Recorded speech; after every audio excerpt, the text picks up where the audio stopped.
Picture this. You're playing Yakuza 5. Sorry about that. So, you wrap up Part 3, fully expecting to make your way into the finale with all the main players coming back to Kamurocho. And you're met with this new guy. The disgraced baseball player, the one-time home run king, Tatsuo Shinada. Even if it's something completely unexpected, coming right out of Akiyama saving Part 3 from being a full-on rhythm game, you might think it's good to see another character who won't be changing the game to a meaningful degree. Then you get into a street fight.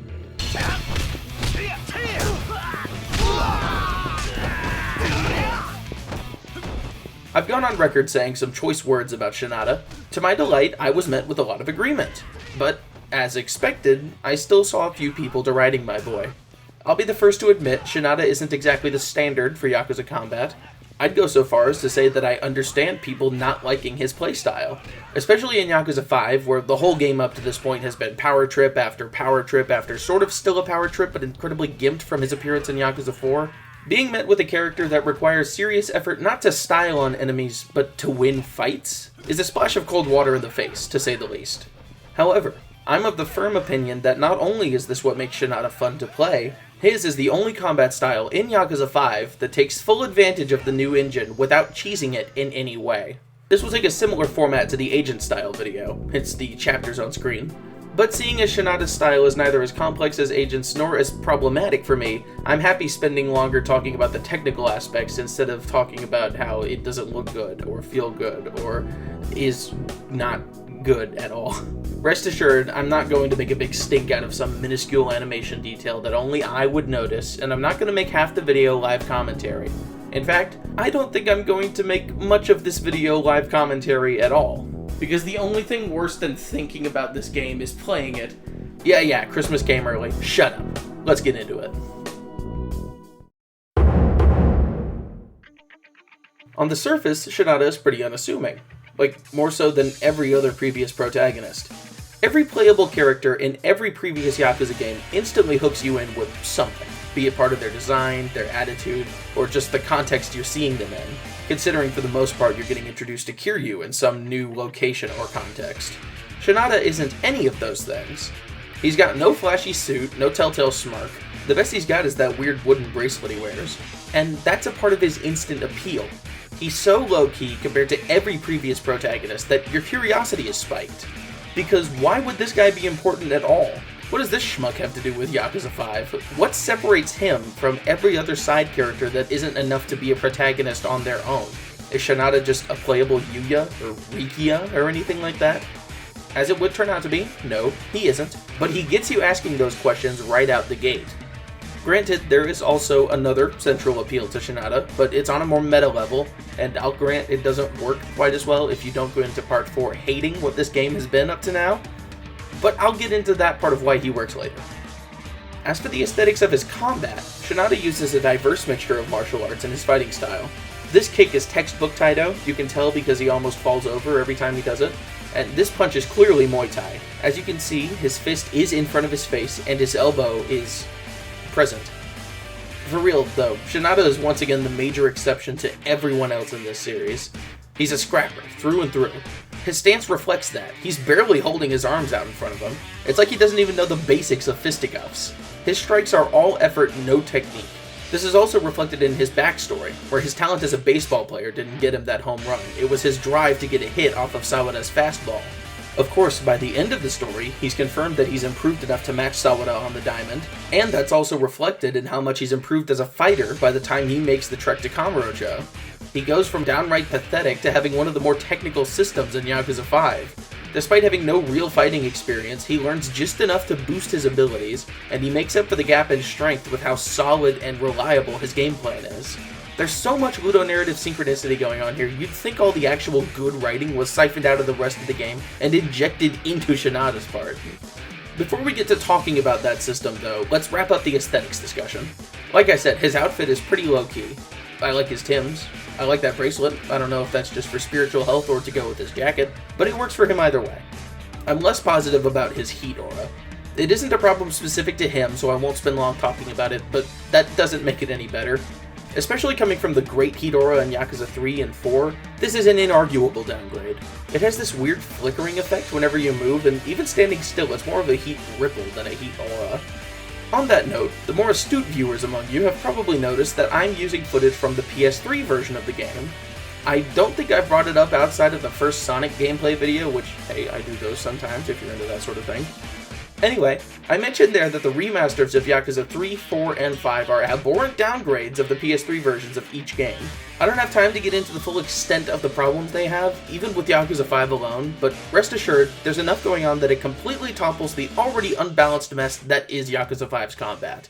Yakuza 5 Remastered is a pitiful excuse of a game, to put it lightly.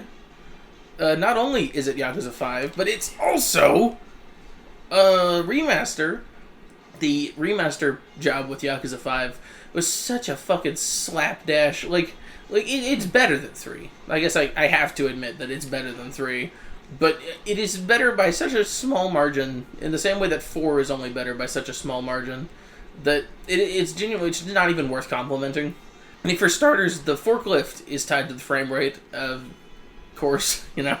Like, why wouldn't it be tied to the frame rate? Heat's tied to the frame rate, enemy logic is tied to the frame rate, everything is tied to frame rate, and whoever tells you that it's not is wrong. They don't know how video games work. But, you know, the forklift is twice as fast in the remaster, and, you know, that's funny until you have to do that stupid challenge with it.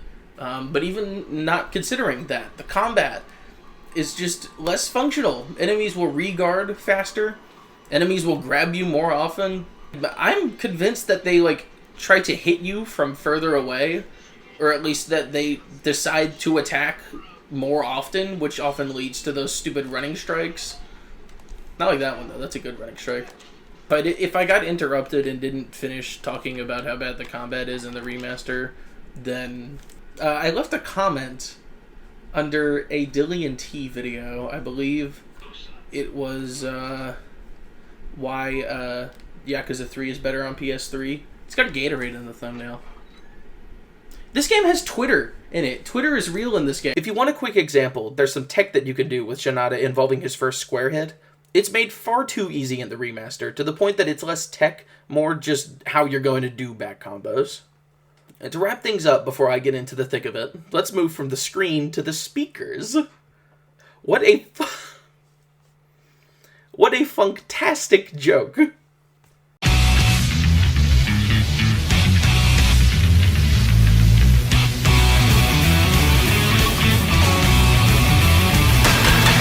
Oh, excuse me, I meant funkastic. That's how it's spelled. What a funkastic hit.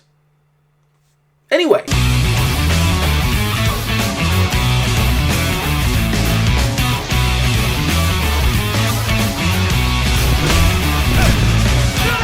What a fucking song, man. The only possible negative thing I could say about this track is that, like the rest of Yakuza 5's OST, it's weirdly compressed.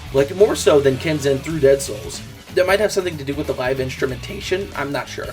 Aside from that, though, this is the best street battle theme in Yakuza 5. On another day it might be Isolated Fight, but it easily blows Hailstorm and Affected Fight out of the water. The guitars are absolutely perfect, but that's to be expected of one of the PS3 games. The synths on the track pair well without drowning out the other instruments, and the drums, which I feel are generally too loud and tinny on most other songs in the game, are utilized pretty well here. But easily the best parts of the song are the scattered organ hits and vocal samples.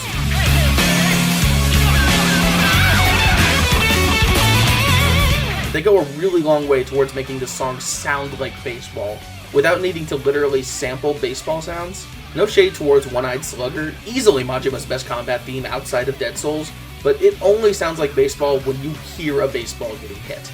With Shinada's theme, you cannot mistake this for anything else, and that only further reinforces how different Shinada is from every other protagonist. I'd love to just let this play out, but we've spent long enough on the surface. Let's dive into what exactly makes Shinada tick. Hi, welcome to the shortest chapter in the video. There's such little going on with the basics of Shinada's combat that it's hardly worth going over at this point, but since this is a pre-Dragon Engine game, I think it's important enough to warrant discussion. Shinada has a 3-hit square combo. Once again, all effort, no technique. None of these moves look remotely planned out. I'm shocked that he even manages to do the same punches every time you press square. Obviously, this makes Shinada look and feel all the more underhanded, but there's more going on here than you'd think. I'll get into the symbolism of it later. Yes, there's symbolism. If that doesn't tell you how much I like Shinada, then I'm not sure what will. I love Shinada so much. That might. Anyway, Shinada's first finisher is a sidekick that inflicts, I don't actually know what these states are called, if they have official names anyway. Well, I'll call this one Gut Stun.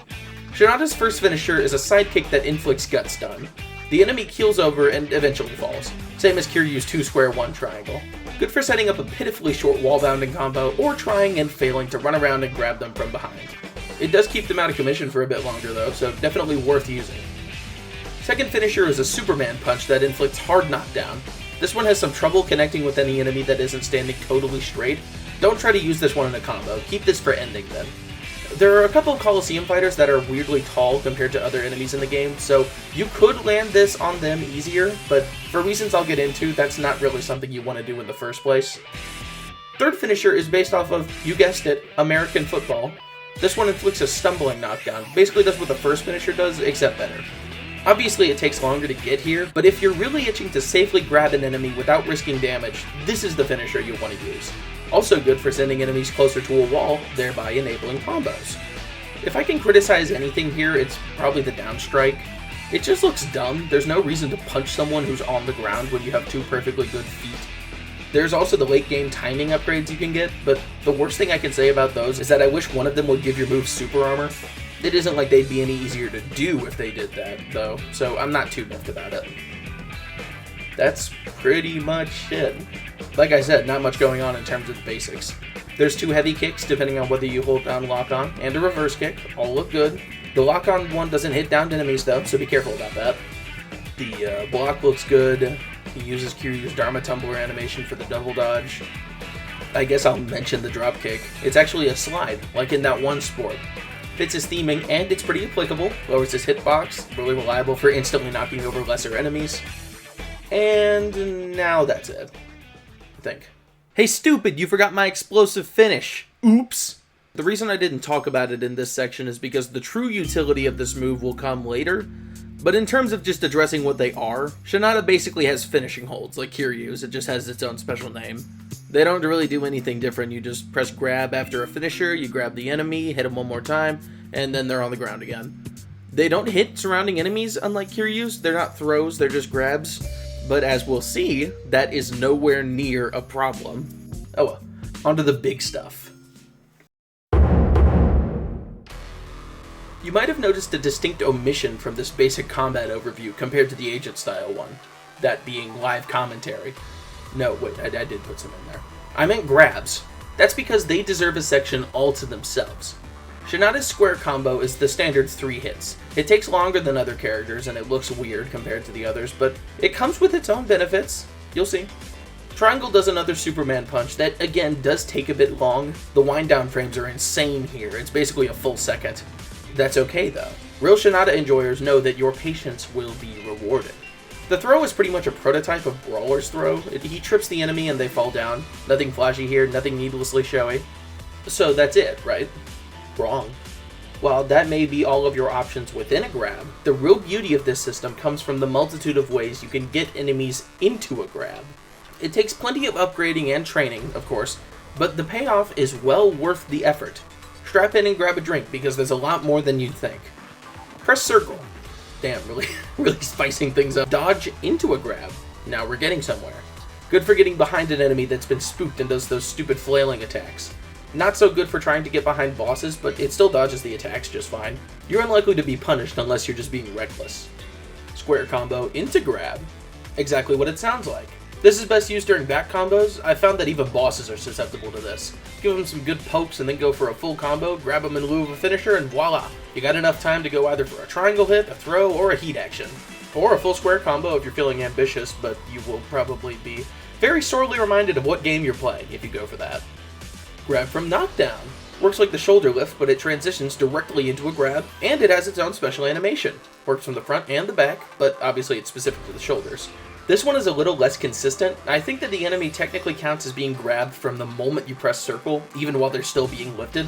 One of the many examples of Yakuza 5's stellar programming. Expect group bosses and normal bosses to break out of this the moment the animation ends, but regular thugs might play nice. Grab counter. First of its...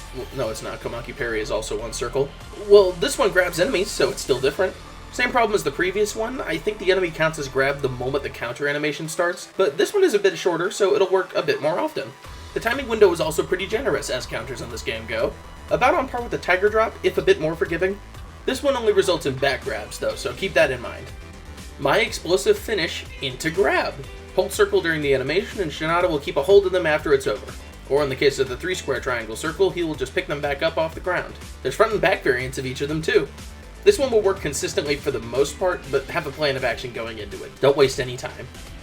Throw into grab. This one's probably the silliest. He just picks the enemy right back up off the ground, and then boom, they're back in the grab. Usually you can do a couple of these in a row before they decide enough is enough. Not super useful on the surface, but if you think outside the box a little, you might find some surprising utility here. We'll get into that. You get the point. You've got pretty much every possible option except for going straight from being grabbed by an enemy to grabbing them. But honestly, I'm just happy Shinada has that counter throw in the first place. Oh, yeah, he has that, by the way. There's such a wealth of options here that I honestly find it fun to just get into fights and see how many use cases they have. Because believe me, all of them are applicable in basically any street fight. You just need to make sure not to let choice anxiety get to you. And yeah, I know exactly what you're thinking. Enemies will eventually break out of the grab, right? Like I said, some of these methods I mentioned will straight up not work on some enemies because of how long the animations take. If only there was a piece of equipment that greatly extended the amount of time one has to grab and hold an enemy. Oh yeah, the Hercules gloves. No duh. They're a reward for the Kiryu sub-story where you pull a cart for 3 minutes, which is weird considering that they are basically the thing that saves Shinada's game plan from being completely dependent on luck. Maybe it's a bit of a cop-out, but quite frankly, I'm never going to play this game on a fresh save again if I can help it. I consider this the reward for having enough patience to have 200 hours in this mess of a game. So yeah, you can't hold them forever, but barring that, this item will pretty much solve every grab-related problem you could possibly run into. Of course, there is one specific grab I haven't mentioned yet, if you want to call it that, which I do. So let's go over that real quick before I break out the real gamer knowledge on ya. So everyone in Yakuza 5 has some shitty special action that they can do that isn't fun at all and contributes nothing to their combat game. Kiryu has invincibility that makes his moveset worthless, Saejima has grabbing enemies on the ground but now you can spin them around and not hit anyone because enemies never get anywhere near you when you actually want them to. Akiyama has... oh my god. Look, I was joking about those last two. They're situational but they're effective. Akiyama's thing just actually sucks. An air combo on one enemy at a time that barely does damage and misses more often than it connects. Genuinely tragic that this is what he went out on. Not to mention that all of these moves are basically unusable in boss fights to any meaningful degree. Shinada's climax heat thing is the only one I'd call applicable, regardless of circumstance. My Meteor tackle charges Shinada into enemies and pushes them backwards, or forwards. It's simple, but even a rocket ship has to start on the plain old ground. This move makes Shinada completely invulnerable, at least after startup, but more than that, it puts him in a constant state of attacking. The turning is pretty tight, and impact with another enemy causes a knockdown. I don't know if you can hit the same enemy more than once, but that's okay, because there's basically no cooldown after you let go of your man. Just get back into it and run them back over again. Once the enemy is grabbed, you can hit square to throw them to the ground for damage, or circle to throw them forward, potentially hitting more enemies, and if you're smart, it can put the enemy into a wall bounce state. You shouldn't really focus on slamming enemies into walls, but if you do, you can unlock a follow-up option on triangle for a bit of extra damage. Honestly, only use square if you're about to run out of heat and want to make a hasty retreat from the crowd. Circle is so useful in basically every context that you're pretty much wrong for using square. And as I'll mention later, it can feed into one of the cooler aspects of Shinada's combat. There's basically one downside to my Meteor tackle, and unfortunately, it's a big one. Despite being the only red heat move that works on bosses, it's not only inconsistent, it puts you at risk of taking damage. This is because it's a grab, and a grab can be broken. And as will become obvious when you've tried this move, a grab can also be directly countered. This is one of the more baffling decisions in Yakuza 5 as a whole. Why would you make someone's special red heat move not only vulnerable, but counterable? Imagine if trying to throw a boss with Kiryu put you at risk of getting counter thrown onto the ground, or if picking up an enemy's leg with Saejima could somehow result in you getting hit. That's the level of stupid this is on. The game is already horribly balanced. Shinada has so few tools to work with.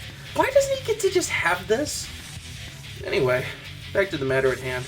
There's 3 ways of getting into my Meteor tackle. So once again, it's instantly better than all the other ones. Oh, what's that? Akiyama's thing also has 3 ways of getting into it? I don't care, it's Akiyama's thing. Firstly, triangle into triangle. This is the quickest, but it also risks the most because you're basically just hoping that no one smacks you while you kick at the air. It's very single enemy minded, if I could put it that way. Better than that is 3 square 2 triangle, since it lets you put a little more thought into who you're going to tackle once you actually use it.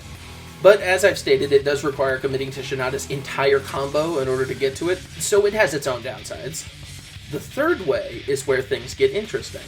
Grab triangle into triangle. I mean, yeah, it seems simple enough on the surface, and this setup is the easiest to redirect into other enemies because of how much time Shinada spends in the punching animation. But this is where I finally mentioned the real secret weapon of Shinada's arsenal. His iframes. Like I said, my Meteor tackle puts him into a state where hits bounce off of him, but what I'm getting at is a state where he simply cannot be touched.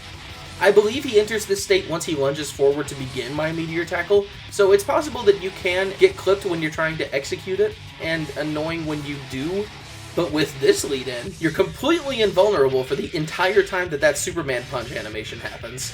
And yes, that includes the lengthy after frames. It's only once you actually wind up to begin the lunge that Shinada becomes vulnerable again. But that isn't it either.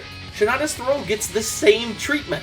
So if you want to get into my Meteor tackle but haven't got a safe enough environment to waste a heavy kick or do your full combo, just use one of the several ways to get an opponent into a grab and simply hold circle during the throw. Not only does this render you completely safe, it can also be used to reorient yourself so that you don't tackle the enemy right into a wall and waste the heat. I should mention, holding circle after my explosive finish to go into a grab also grants you numerous iframes, so use those wisely. And hey, if all you want's a quick turnaround while you're in a grab, you remember Shinada's square combo? There's the utility for that thing flipping you around, and once again, it gives you more iframes than you'll know what to do with. Mix all of this together, and you're spending most of your time with Shinada figuring out how you want to approach the current enemy lineup in between periods of invulnerability, and the rest of it is spent executing those plans with the tools that you're given. It's a tense balance of how long can I keep this loop going before I make my move, and how safe am I to actually start making my move. And it's all still skill-based. You're actively doing things while you're making those decisions, so it's not like you're just standing there waiting to decide when you actually want to start playing the game. You need to know your fundamentals to keep the loop going, and you need quick reflexes and a keen eye to find the best time to strike. Doubly so if you end up accidentally killing your guy and you need to find a new way to get an enemy into a grab. It is so much more satisfying than just repeating the same finishing hold with Kiryu on a rising enemy, or again, just standing there with Saejima. On the subject of satisfying, I'd like to make a brief detour to Shinada's heat actions, because they'll be important for the last major thing I need to talk about before I get really stupid. Yakuza 5 in general has my least favorite heat actions in the series. Beyond the game looking really ugly and each heat action now requiring the enemy to end them in the exact same pose on the ground, which makes them all bleed together, except for when they don't require that for some reason, and heat actions now only being at full strength once per battle, meaning that in long battles you can only use each one at its full strength once, unless a cutscene or a boss fight happens in the middle of it. Oh, god damn it. That's not... okay. Whatever. I love Yakuza 5 so much. Holy shit, this game fucking sucks, dude. Anyway, I don't really like how many heat actions in this game border on straight up fantastical in nature. Not to say the series hasn't seen that before, but it sometimes feels like this game's central design goal was making them even goofier than they used to be. Thankfully, Shinada's heat actions not only stick to the grounded stuff for the most part, they mostly play into his game plan in very clever ways. Take Essence of C-Section. This and another one were made when Shinada was apparently supposed to be a wrestler instead of a baseball player, which may or may not be true, I heard it somewhere. Regardless, the series has always leaned into wrestling style and moves for a lot of its heat actions and just normal attacks, so it's not like this doesn't fit. Anyway, the move looks good, even if it forces the enemy to be lying on his front regardless of how he fell. Even better than looks, though, is that this heat action transitions into a grab.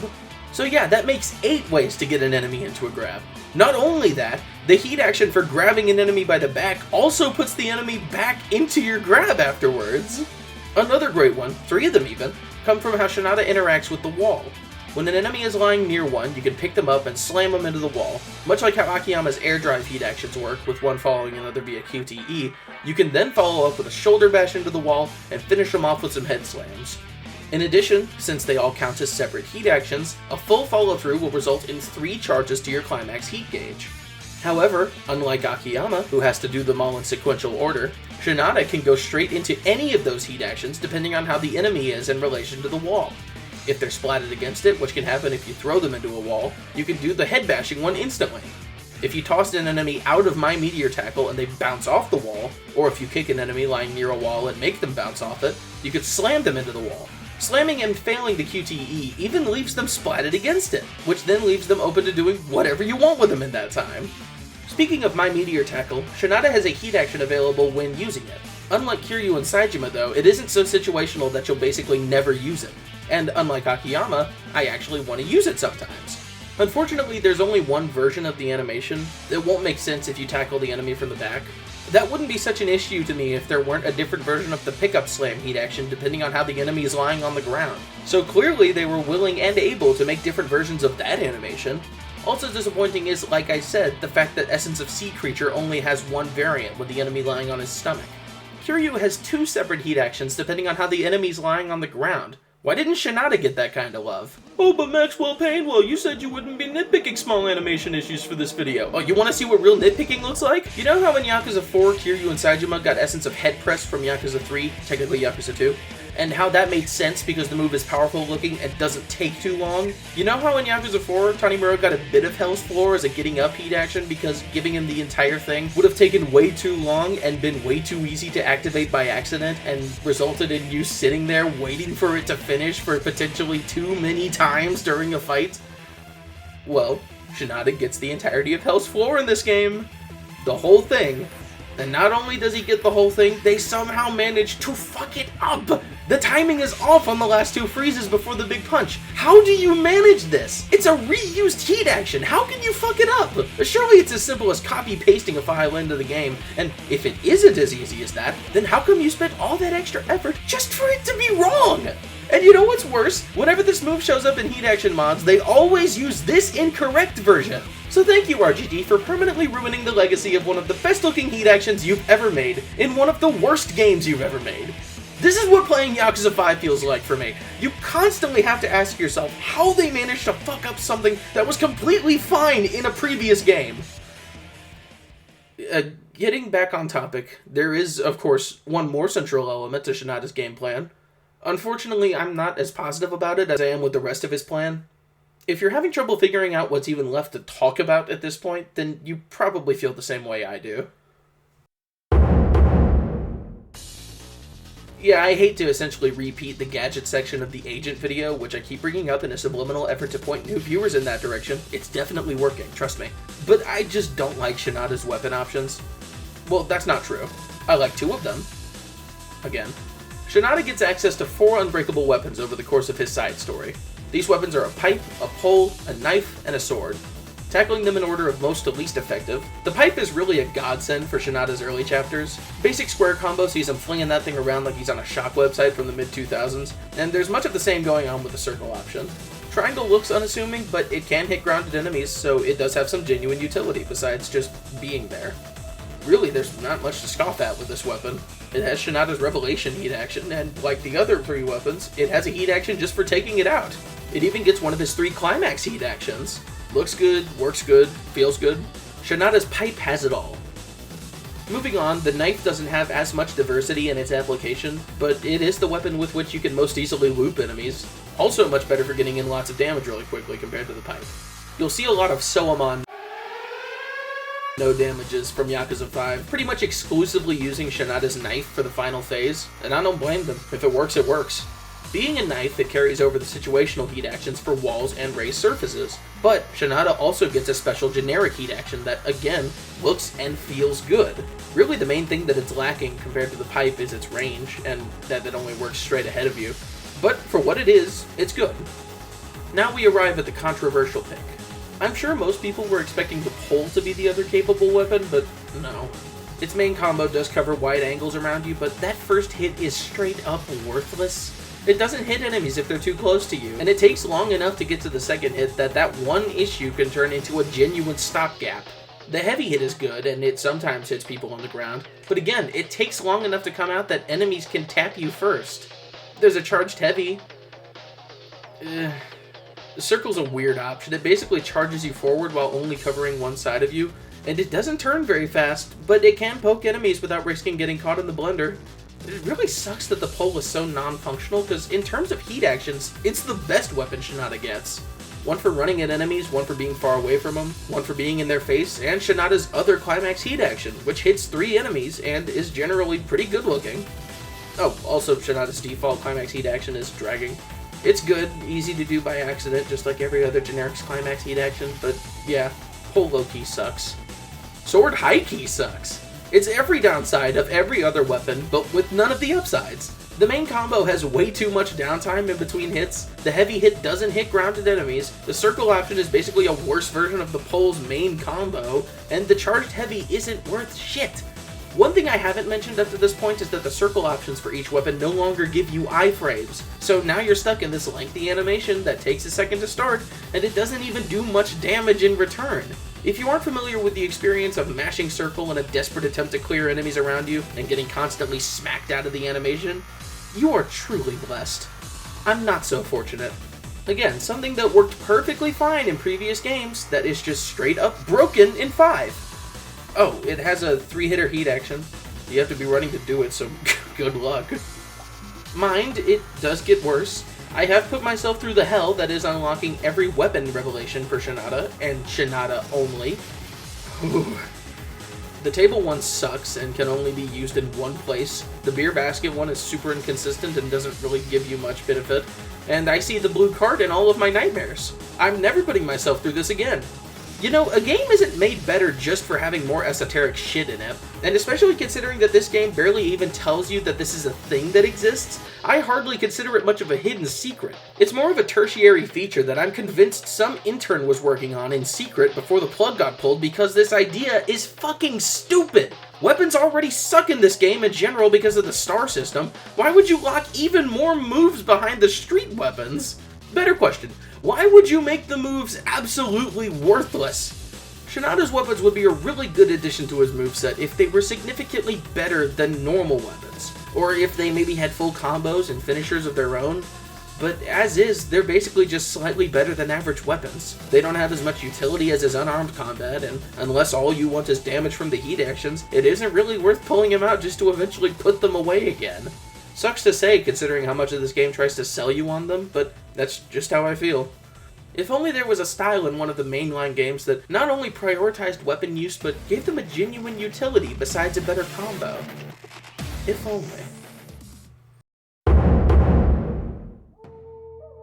Before I get into the non-gameplay reasons for why I think Shinada works as well as he does, I want to offer a quick set of tips for how to approach boss fights with him. I don't want to throw all that combat stuff out and then leave you hanging out to dry without any practical advice, because this game plan isn't something you can just learn by knowing the fundamentals. Hopefully this helps people get a better grasp on how capable Shinada truly is when you know what you're doing. Generally speaking, Shinada's bosses are attuned to his style of combat, especially in Part 4.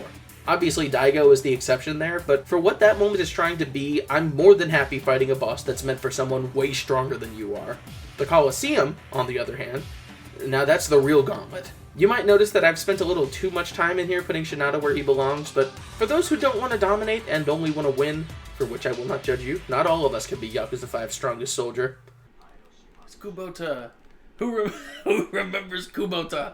I do! I remember his name. I'm Yakuza 5's strongest soldier. Here are the best tips I can give you. For starters, don't be afraid of passivity. Feel out the moveset, because there's basically no normal moveset in the Colosseum. They're all mixes of some number of movesets from 3. Figure out what they use most often, and exploit that. Next step, get a hold of that dodge. Stop the spam. Yakuza 5 is super stingy about how often you can use the single dodge, but try to work with it. Very rarely is the Dharma Tumbler going to be worth using unless you're trying to get across the entire cage quickly. Like I said before, exploit the enemy's weakness and get behind him as often as you can. Once you can manage that, then we start the real tech. Taps. That's what it's all about. For some reason, Shinada's first hit in his combo has a stronger knockback than the second. I think that wooden bracelet he's got on might be the Southpaw bracelet, which does not return in this game. He stole it! What does this mean for bosses? Well, if you can get at least one clean hit in on their back, it means you can get a series of single hits going. It takes some finagling since this is in fact Yakuza 5, and enemies can turn around during true back combos. God, I hate this game!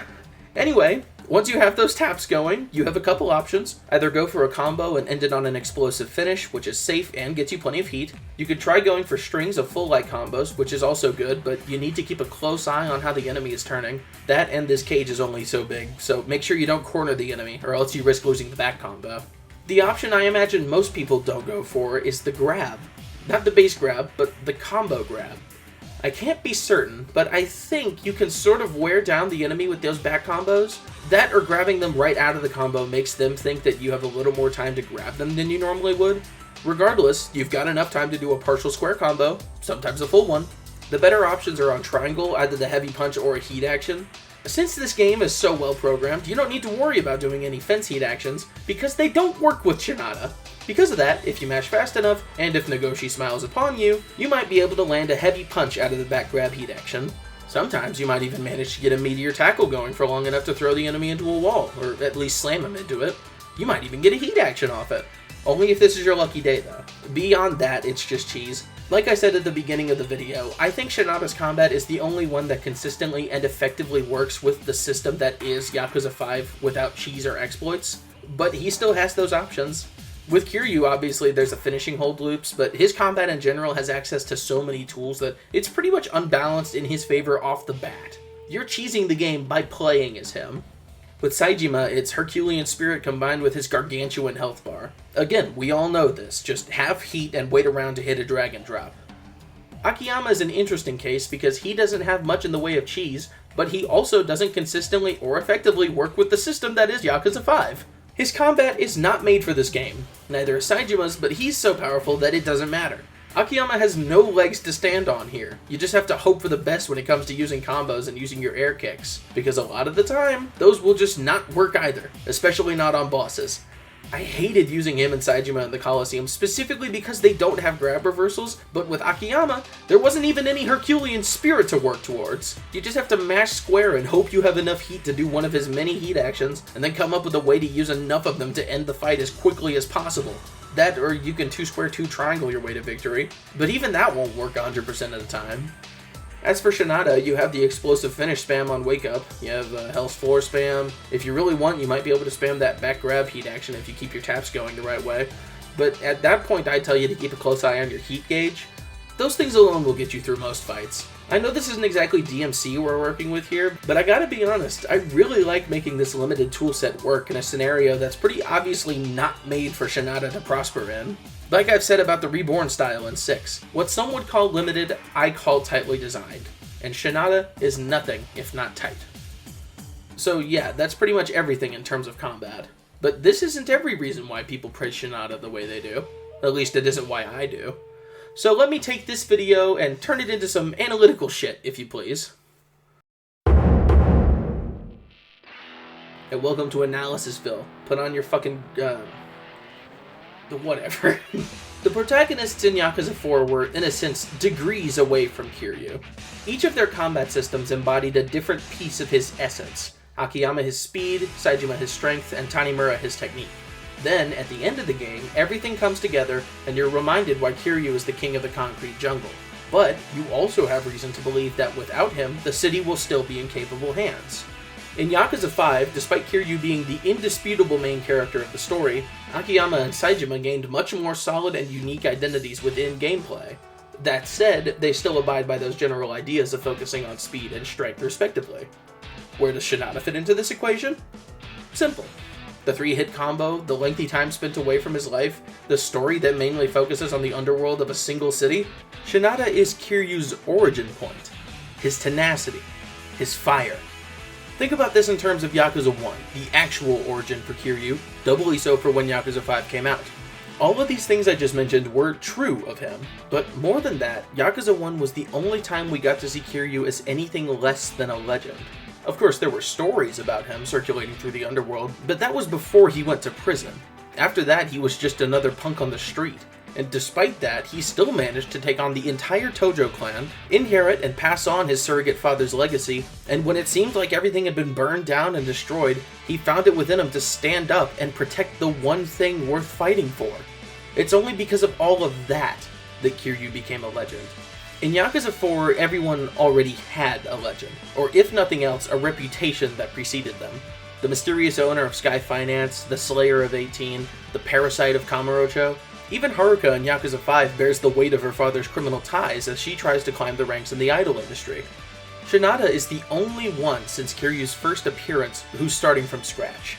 He lost everything, was sent to rock bottom where, presumably, at least, nobody knows him, and not only does he fight back against the entire world to learn the truth behind his expulsion from baseball, he uncovers the real truth of the matter and purges the invisible hand of the Yakuza from his own thing worth fighting for.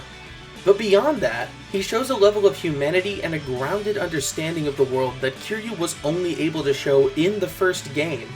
After that, he quickly succumbed to main character syndrome, or if not that, he was fully absorbed in the story matters of whatever new game he showed up in. With Shinada, while he does stray into that territory, his ending shows that unlike Kiryu, he has a place to return to. Circa Yakuza 1, Kiryu, at least. He managed to save the people he cares about from a fate that Kiryu's family suffered. While in any other story that might seem like a cop-out from a chance for character development, the nature of Shinada's story is such that the ultimate character development for him is accepting a place in Kaneicho.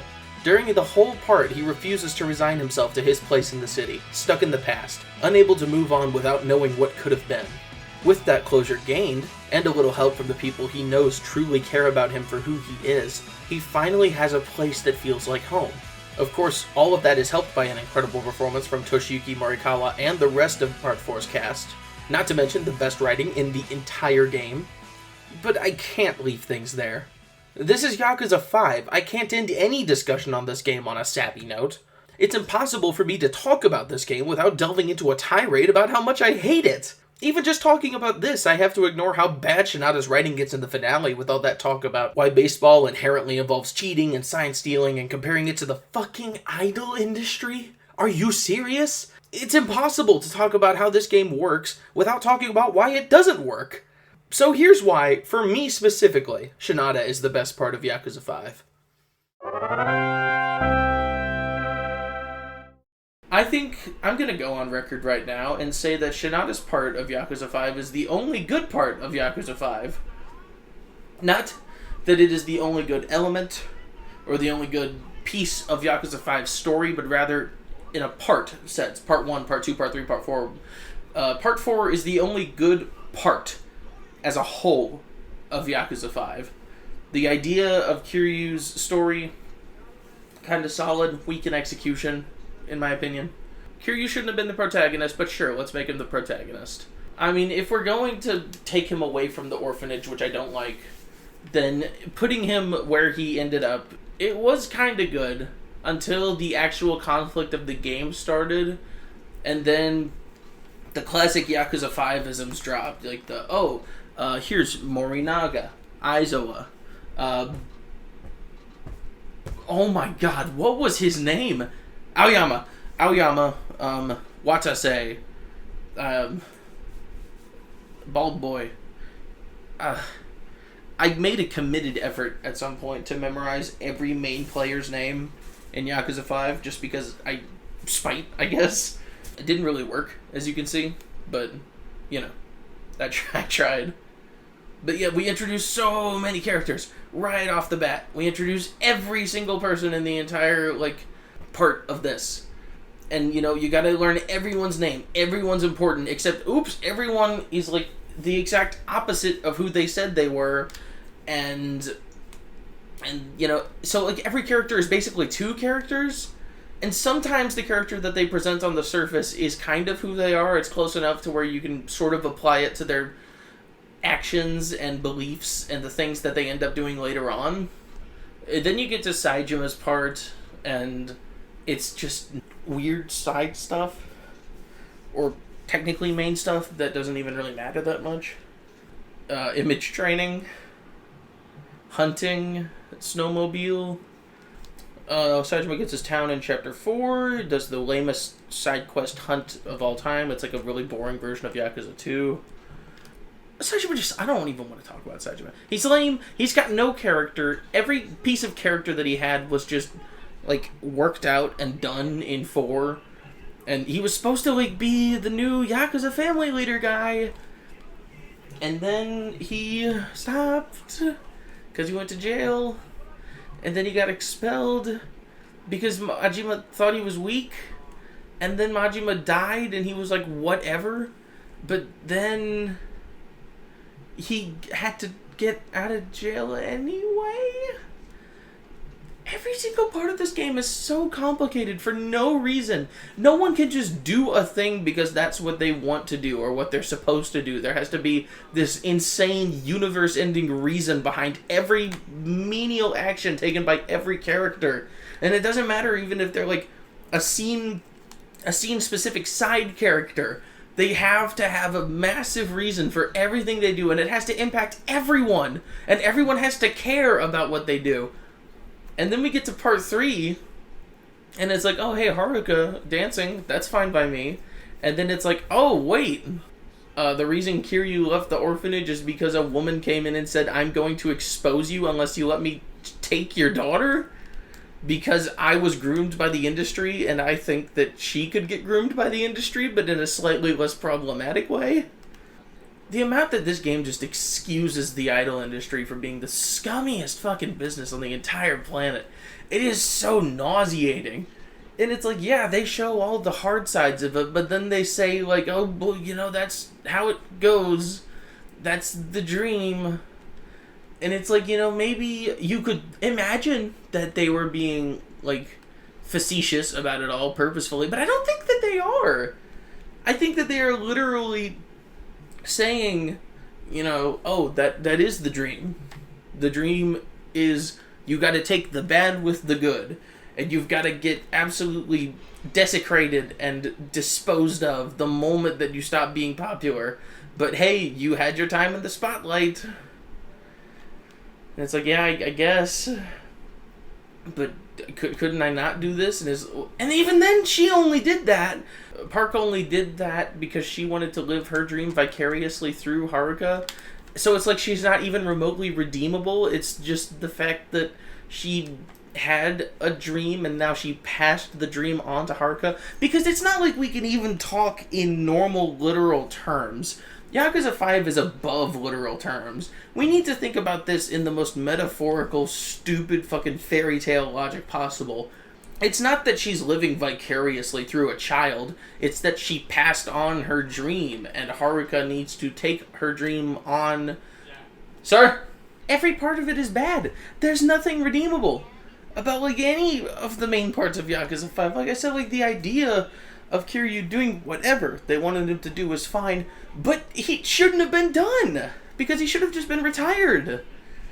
Anything with Saejima could have been okay, but the fact that they executed it so terribly in every single aspect, it's like there's not even anything to fix. It's all just terrible. And then Haruka, like, dancing would have been fine, but they made the circumstances around her dancing tied into this disgusting-ass industry. And, like, with Park, it's just such a horrible character, such a horrible thing to put her through. Like, I get that 6 put her into a coma, but at least that was just a passive role for the story. Like, Yakuza 5 forces her into this terrible lifestyle surrounded by these terrible people. The only decent person among them was either Christian or Christina. I don't remember his name. He's Christian in this game. But he was fine. You know, he was nice to her. Horie was good. Yamaura, I guess, is also okay. It's really just Park. Park was really the worst part of it all. Ogita. Holy shit, dude. Ogita didn't even do anything wrong. Like, he was demanding, but so was Christina. And he was better than Christina. He, like, straight up said, hey, Park, you're asking me to do something impossible here. The least you could do is pay me. And then she's like, well, actually, I manipulated your contract so that you cannot get paid if you ever talk back to me. And it's like, I'm glad he killed her. I'm glad that he did.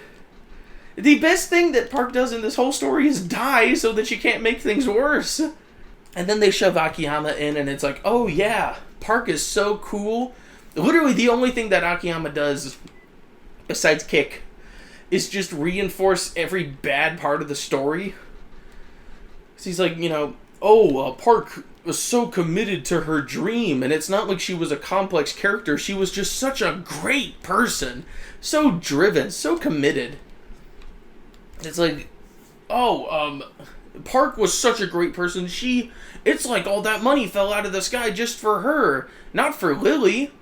Who gives a crap about Lily? Not Akiyama, apparently.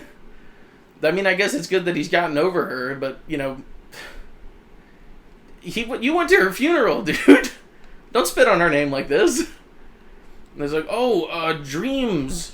Dreams are so important. Dreams are so important, man. I love dreams. You should love dreams. Everyone should love a dream every once in a while. We've all got them, except Kanai, apparently. But the boss's dream trickles down to his men. God, what a way to make your game instantly unlikable. Bring up trickle-down economics and act like there's some sort of legitimacy behind it. Like, literally, like, what?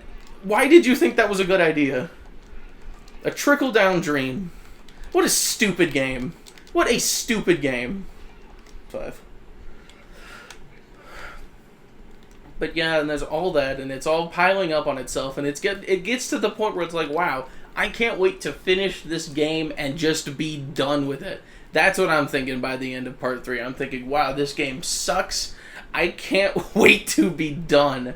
And then it's like, you get to Shinada's part, and you're like, okay, this whole new guy that literally has nothing to do with anything, and you're like, okay, well, sure, he can't be worse than what I've been going through. And then it's like, oh, his intro cutscene starts up in an interesting way. It's like a completely new presentation, and then were it not for loading screens, it basically fades directly into this new cutscene. And the way that the dialogue is laid out, it's like really smartly handled.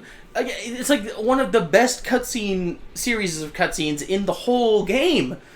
And it's like, oh, we are introduced to Shinada, and he's got a really strong character establishing moment here. We get this other guy, Ono, who's like basically like, he's exposition man. But then Takasugi shows up, and it's like, oh, he and Shinada have like a repertoire, like a real, like, love-to-hate relationship here going on. And it's like, oh. And then he goes to his job, and he's like, oh, he's got really good dialogue. And there's all these moments of like establishing him on the way, and the town is like really nice to him. And it's like, wow, a protagonist who's not treated like crap by like everyone around them. It's so nice to get a character after all the stuff that you've gone through in this game who's like, no, I'm not focused on the big picture. I'm not thinking about everything in the entire game at once. I'm just Shinada. And that's it. He's just Shinada, and that's why he works so well. Well, see, now I'm stuck here, because I genuinely do want to wrap things up with a more positive spin. I wanted this to be a wholehearted, genuine, positive video. I really, truly did. But I just don't have it in me to stay positive about Yakuza 5. There's too much wrong with every single part of the game. There's nothing I can talk about at length without getting negative, and a lot of the compliments I have for it are either backhanded or ignore some existing thing that I don't like. And I'd like to clarify that I'm not just being a contrarian for its own sake. If I were, I would have been singing the praises of Shinada's combat for the entire video, completely glossing over its many limits and downsides that he has to work around. And to ignore the context that is Yakuza 5 would take away from what Shinada means. Despite all of these setbacks, despite being the least focused and least polished Yakuza game, he's not only the best part of it, he's actually great. His combat is one of the few actually challenging parts of any game in this series after 3, and it both works and provides a satisfying level of difficulty for a late-game character. It almost gives Yakuza 5 a semblance of a difficulty curve. His story completely veers away from what Yakuza 5 is trying to do, and not only does it stick the landing, it exceeds it in nearly every way except long-windedness and general shittiness. His character is the exact opposite of what your average Yakuza protagonist is like, and he's easily the most grounded, likable, and emotionally resonant protagonist we've ever gotten in this series. So next time you see someone saying Shinada's the GOAT, that's not just rooting for the underdog. It's plain facts. Despite the ire he attracts from some fans of the series, I hope this video helps you understand why I, and so many others, love Shinada.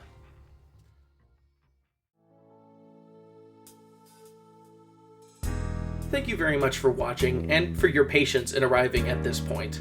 This shit was long, and I didn't even need the live commentary to hit this point. I was curious going into this script whether that would end up being the case, and yeah, it is. It's like I said in the Agent video, I want these combat analyses to be as deep a dive as you can get into how the character works in gameplay, and, if relevant, in the game as a whole. I'm sorry if you're not one for hour-long marathons like this, but hey, that's what the chapters are for. Pace yourself if you need to. I'll be here when you get back. On that note, it's certainly been a while, both since my last video and since I made it clear that this is what I would be doing next.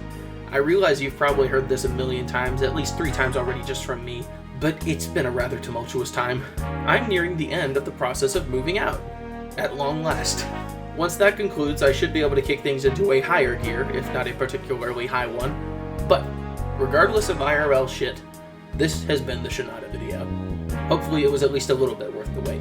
I'm thinking in the future I'll make this some kind of milestone series so I don't feel like I'm constantly late putting one out. Plus, that way nobody gets burnt out on them happening too fast. Hopefully. Not like I would complain about getting a bunch of subscribers, but whatever. Next one will be the Tanimura one, whenever that happens, so hopefully that guy with the patience of a saint continues his saintly behavior, because I will have plenty to say in that video too. And it'll, all around, I think, hopefully, be more positive than this one. It will on the game at least. I love Yakuza 4. But yeah, that's all from me. I hope you have a good day. Take care of yourself.